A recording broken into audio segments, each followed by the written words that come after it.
आज के मुख्य समाचार। आज से बदलेगा मौसम। हिमाचल प्रदेश में शिक्षा मंत्री ने की महत्वपूर्ण घोषणाएं। गंज बाजार में मंगलवार से शिव पार्वती विवाह की रस्में शुरू। युवती से दुष्कर्म कर उसे गर्भवती बनाया। शिमला में पुलिस का नशा विरोधी अभियान। बागवानी मंत्री ने शिवा प्रोजेक्ट की बैठक में दिए अहम बयान। अब समाचार विस्तार से। हिमाचल प्रदेश में मंगलवार से मौसम में बदलाव आने की संभावना जताई गई है। मौसम विभाग ने 26-28 फरवरी तक प्रदेश के कई क्षेत्रों में बारिश और बर्फबारी का अलर्ट भी जारी किया है। पश्चिमी विक्षोभ की सक्रियता के कारण मौसम में यह बदलाव देखा जाएगा। मौसम विभाग केंद्र शिमला के अनुसार 25 फरवरी की रात से 1 मार्च की शाम तक हिमाचल में बारिश की संभावना है। 26, 27 और 28 फरवरी को कुछ स्थानों पर भारी से बहुत भारी बारिश बर्फबारी हो सकती है। इस अवधि के दौरान लाहौल स्पीति, किन्नौर सहित कांगड़ा, चंबा, शिमला, कुल्लू, मंडी और सिरमौर के ऊंचे इलाकों में कई स्थानों पर हल्की और कुछ स्थानों पर मध्यम बारिश बर्फबारी की संभावना बताई गई है। 27 और 28 फरवरी को लाहौल स्पीति, 28 फरवरी को किन्नौर में भारी बर्फबारी का येलो अलर्ट भी जारी किया गया है।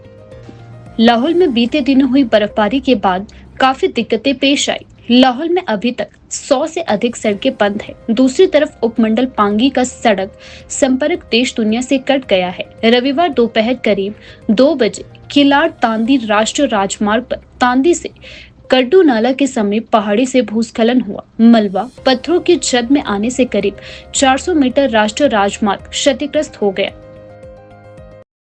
हिमाचल प्रदेश में नशे की समस्या गंभीर रूप ले चुकी है। खासकर राजधानी शिमला में चिट्टे के बढ़ते प्रचलन ने कई युवाओं की जिंदगी को बर्बाद कर दिया है। नशे की लत के कारण कई युवा चोरी और लूटपाट जैसी आपराधिक घटनाओं को अंजाम देने लगे हैं। हाल ही में तारा देवी स्थित दुख भजन मंदिर में चोरी के एक मामले में पुलिस ने एक नशे के आदी युवक को गिरफ्तार कर लिया है। इसके अलावा संजौली, खलीनी और अन्य क्षेत्रों में हुई चोरी की घटनाओं में भी चिट्टे के आदी युवाओं की संलिप्तता पाई गई है। टूटीकंडी में राहगीरों से लूटपाट के मामले में भी 3 युवकों को गिरफ्तार कर लिया गया है, जिन्होंने स्वीकार किया है कि वे नशे की जरूरत को पूरा करने के लिए अपराध कर रहे थे।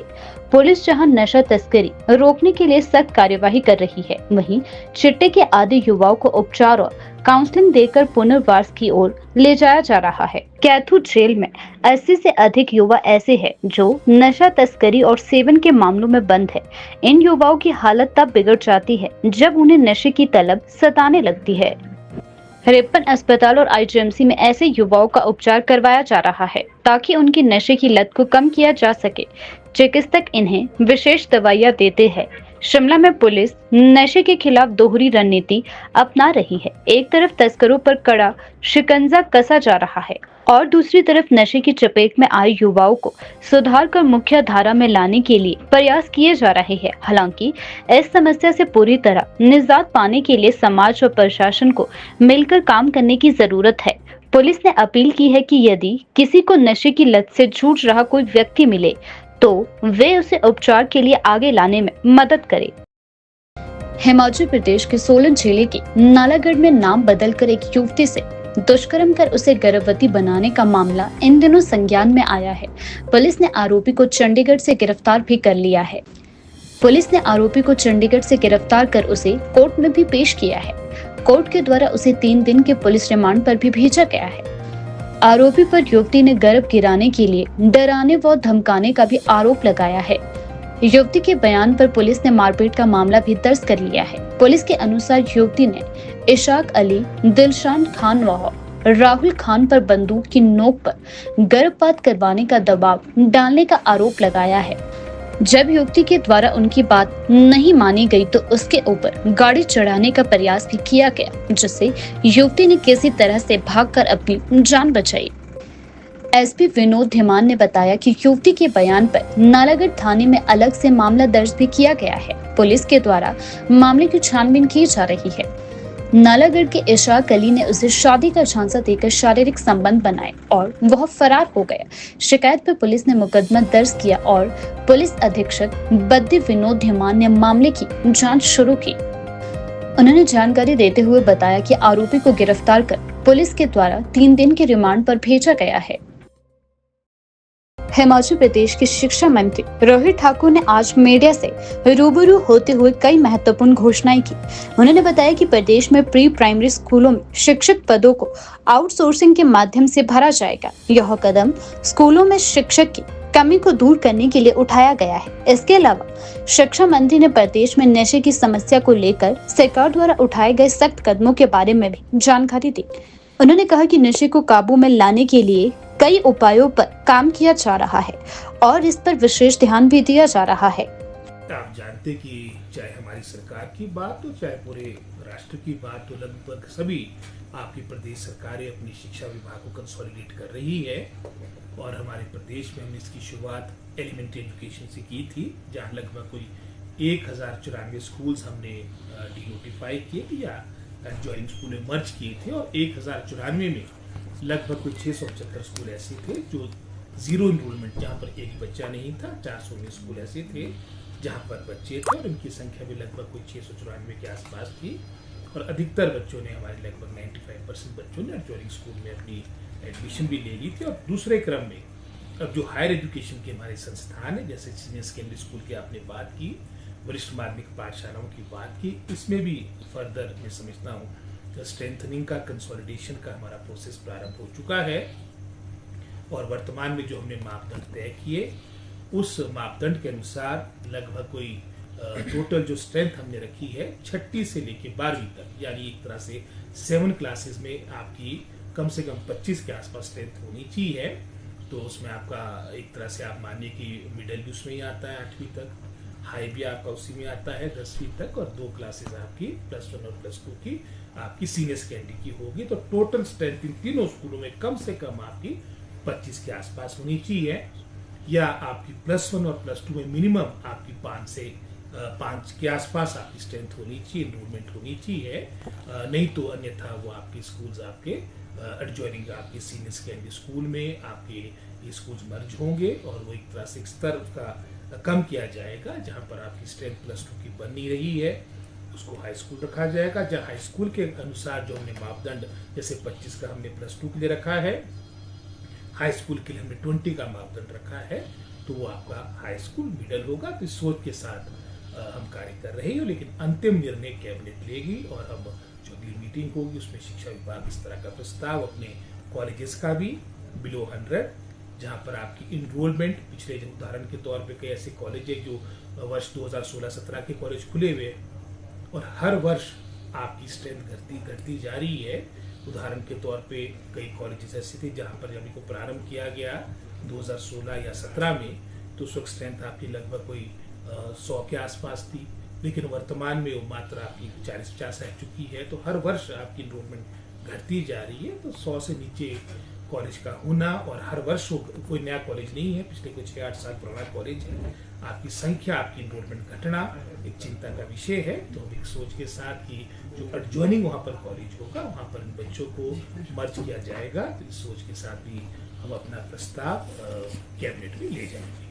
उस पर आप क्या कहेंगे? ट्रांसफर बैन ही रहेंगे, नीड बेस्ड ट्रांसफर ही होगी, जो बहुत आवश्यक है वो ट्रांसफर की जाएगी। हमने पिछले वर्ष, आपको याद होगा कि एक बहुत ऐतिहासिक निर्णय हमने लिया था कि एकेडमिक सेशन के दौरान, क्योंकि इसका सीधा प्रभाव हमारी शैक्षिक गतिविधियों पर पड़ता है, आपके बच्चों की शिक्षा पे पड़ता है। शिक्षा सत्र के दौरान कोई भी ट्रांसफर ना हो, वो हमने प्रण लिया था। टीचर्स की बात हो तो आपको याद होगा लास्ट ईयर हमने लगभग 6200 एनटीटी टीचर्स की पोस्टें आपकी कैबिनेट के द्वारा सैंक्शन होकर केसीडीज को चले गया था, और जो नियुक्तियां होगी, ये नियुक्तियां आपकी आउटसोर्स के माध्यम से होगी। और आप जानते बीच में हाई कोर्ट ने इसमें स्टे लगा लिया था, लेकिन पुनः सुप्रीम कोर्ट से हमारे को राहत मिली है।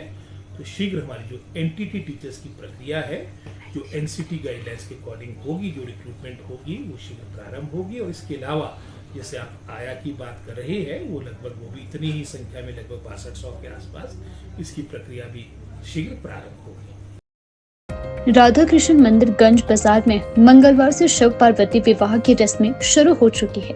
हिंदी रीति रिवाजों के साथ यह विवाह होगा। पुजारी द्वारा इस पवित्र विवाह की शुरुआत दोपहर 3 बजे से होगी, जब श्रद्धालु मेहंदी और हल्दी की रस्में करेंगे। इसके बाद 4 बजे से महिला संगीत कार्यक्रम का आयोजन भी किया गया है। इस कार्यक्रम में श्रद्धालु और स्थानीय लोग बढ़ चढ़कर हिस्सा लेंगे। विवाह की रस्मों का आयोजन परंपरा के अनुसार होगा। और अंत में शिव और गौरा को बटना भी लगाया जाएगा। यह धार्मिक आयोजन भक्तों के लिए एक शानदार अवसर होगा, जिसमें वे भाग लेकर शिव और पार्वती के विवाह में शामिल हो सकेंगे। उज्जैन से शिव गौरा की मिट्टी की बनी मूर्तियां भी लाई गई है। इसके साथ ही नारद मुनि, विष्णु ब्रह्मा की भी मूर्तियां लाई गई है। मंदिर में लगाई चौकियों पर मंगलवार को शिव गौरा की मूर्तियां स्थापित की जाएगी। शाम 5 बजे राम मंदिर से वधु पक्ष की ओर से शगुन आएगा। मंदिर में वधु पक्ष का भव्य स्वागत किया जाएगा। पार्वती की मूर्ति रात को राम मंदिर ले जाई जाएगी। भगवान भोले के लिए वधु पक्ष वाले कपड़े, फल और मिठाइयां लाएंगे। महाशिवरात्रि के दिन बुधवार सुबह 9 बजे शिव जी को सेहरा बांधा जाएगा। सुबह 11 बजे मंदिर से बारात निकलेगी। दोपहर 2 बजे राम मंदिर में बारात पहुंचने के बाद सीधी पूजा होगी। इसके बाद शिव भक्त परिवार की ओर से शाम 4 बजे से माता पार्वती और शिवजी के लगन की रस्में शुरू की जाएगी। शिमला में यह 8वीं बार शिव गौरा का विवाह करवाया जा रहा है। रीति रिवाजों के साथ शाम 5 बजे माता पार्वती की राम मंदिर में विदाई होगी। माता गौरा के ससुराल आने पर मंदिर में आतिशबाजी भी की जाएगी। इसके बाद रात्रि 4 पहर पूजा की जाएगी और 27 फरवरी को भंडारा भी दिया जाएगा। बागवानी मंत्री जगत सिंह नेगी ने शिमला में हॉर्टिकल्चर के शिवा प्रोजेक्ट पर आयोजित एक बैठक में कहा कि यह प्रोजेक्ट किसानों और बागवानों के लिए अत्यंत लाभकारी साबित हो रहा है। बागवानी मंत्री ने बताया कि शिवा प्रोजेक्ट के तहत राज्य भर में बागवानी क्षेत्र में सुधार और उन्नति की दिशा में महत्वपूर्ण कदम उठाए जा रहे हैं। इसी जरिए बागवानी उत्पादकों को नई तकनीकी और सहायक सेवाएं प्रदान की जा रही है, जिससे उत्पादन बढ़ रहा है और किसानों की आय में भी वृद्धि हो रही है।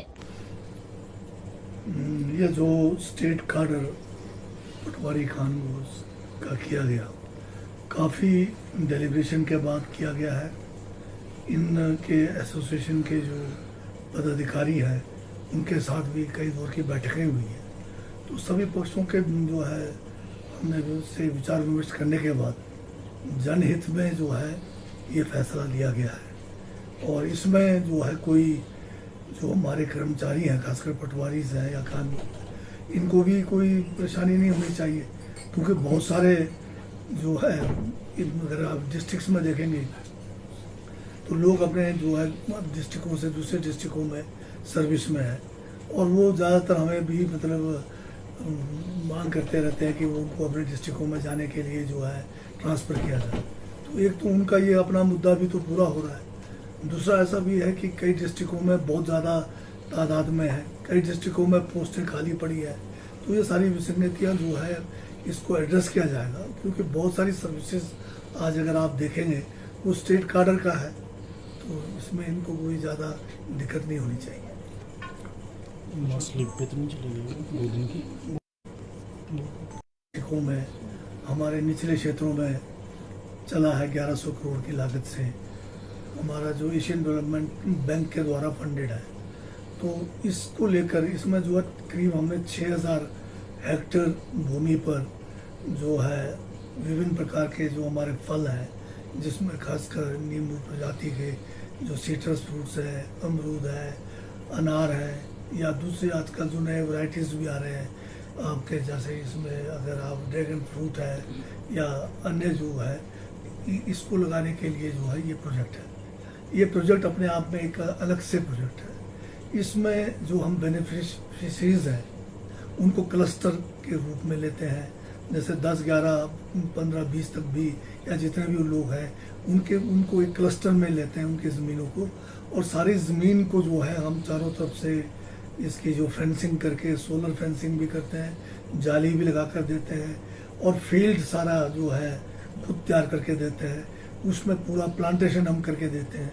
और इसमें सबसे बड़ी बात है कि ड्रिप इरिगेशन भी हम इसको इंस्टॉल करके देते हैं और पानी भी जो है पहुंचा कर देते हैं। तो इसमें सारा का सारा जो है इस प्रोजेक्ट के द्वारा किया जाता है। सिर्फ बेनिफिशियरी का अपना ज़मीन है और ये क्लस्टर रूप में किया जाता है।